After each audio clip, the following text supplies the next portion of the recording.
বন্ধুরা, ডেট হলো আজ 17ই জুন 2025। এখানে দেখতে পাচ্ছ আজ নিফটি 50 আজ 93 পয়েন্ট কমে গিয়ে পার্সেন্টেজ টার্মে যদি দেখো 0.37% ডাউন হয়ে 24,850 কাছে ক্লোজিং দিয়েছে।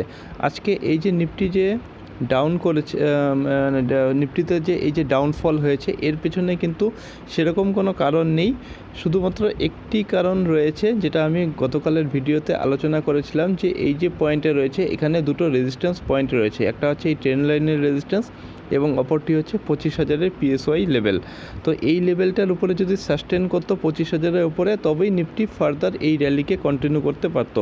কিন্তু আজ দেখো ওপেনই হয়েছে 25,000-এর নিচে এবং open is equals to high, এবং সেখান থেকেই কিন্তু মার্কেটে ফল এসেছে। তাই নিফটি এখান থেকে ফল করেছে এবং সাপোর্ট নিয়েছে 20 ডেজের যে ইএমএ, সেখানে এসে সাপোর্ট নিয়েছে।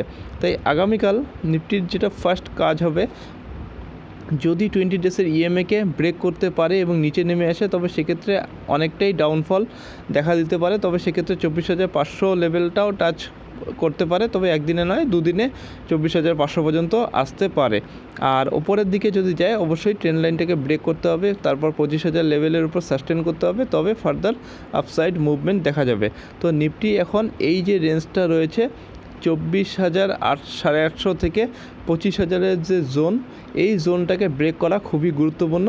এই জোনটা ব্রেক করলে তবেই কোনো ফার্দার ডাইরেকশন নিফটিতে দেখা যাবে, নাহলে এই লেভেলে নিফটি রেঞ্জ বাউন্ড হয়ে যাবে। বন্ধুরা, এরকম ভিডিও দেখার জন্য আমার চ্যানেলটি অবশ্যই সাবস্ক্রাইব করে রেখো।